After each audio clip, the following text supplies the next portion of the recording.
महाभारत युद्ध का 16वां दिन समाप्त हो गया था।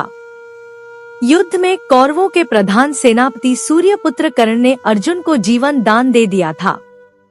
कर्ण द्वारा अर्जुन को दिए जीवन दान की सूचना जब पांडवों की माता कुंती को मिली तो वह व्याकुल हो उठी और उस व्याकुलता में वह कुरुक्षेत्र की उस पावन धरती पर पहुंची, जहां महाभारत के सबसे महान योद्धा भीष्म पितामह बाणों की शैया पर लेटे युद्ध के परिणाम की प्रतीक्षा कर रहे थे। कुंती भीष्म पितामह के चरणों को स्पर्श कर बोली, प्रणाम तातश्री। यह सुन भीष्म पितामह ने आंखें खोलकर कुंती को देखा और कहा, मेरे सिरहाने आओ पुत्री, अब मेरे पैरों तक मेरी दृष्टि नहीं जाती।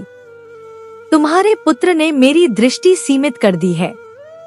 कुंती रोते हुए पितामह से बोली, मैं क्या करूं तातश्री, मैं क्या करूं?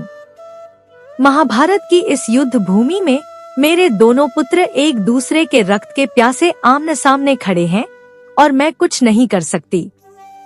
तातश्री, क्या आप मेरी विवशता की सीमा को नाप सकते हैं? मैं अर्जुन से यह भी नहीं कह सकती कि हे पुत्र, जिसकी छाती का लहू तुम इस कुरुक्षेत्र की भूमि पर बहाना चाहते हो, वो छाती किसी और की नहीं बल्कि तुम्हारे अपने भाई की है, जिस भाई को तुम्हें अपनी छाती से लगाना चाहिए था। आज तुम उसी भाई की छाती को अपने बाणों से भेदने के लिए उत्सुक हो रहे हो। हे तातश्री, आप मुझे बताइए कि मैं क्या करूं? यह सुन भीष्म ने करुणा भरे स्वर में कहा, जिस प्रश्न का सामना तुम आज कर रही हो पुत्री, उसी प्रश्न का सामना करते करते तो मेरा सारा जीवन बीत गया है।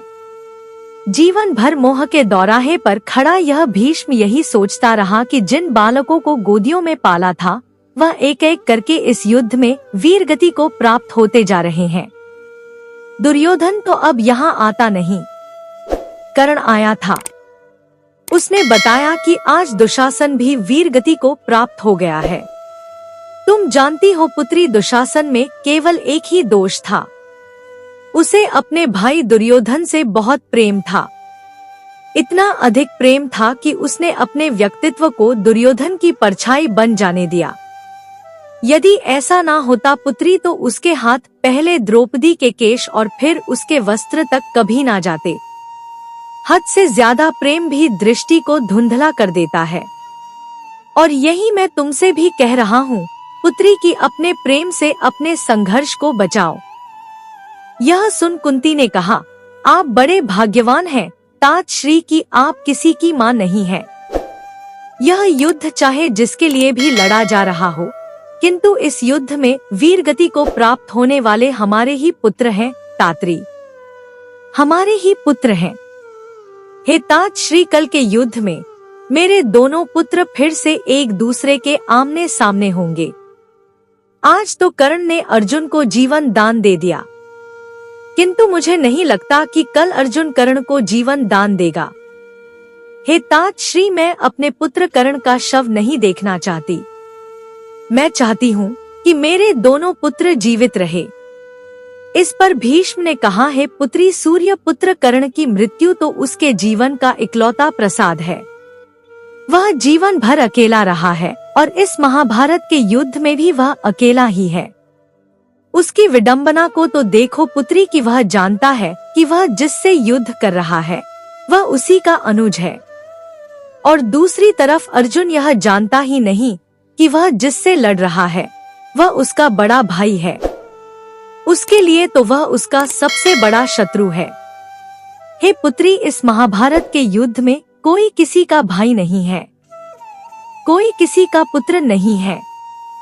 इस युद्ध में केवल दो प्रकार के लोग हैं, एक वे जो हस्तिनापुर के हित में है और एक वे जो हस्तिनापुर के हित में नहीं है।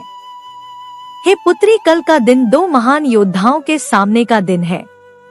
इनमें से एक की विजय हस्तिनापुर की विजय है और दूसरे की विजय हस्तिनापुर की पराजय है।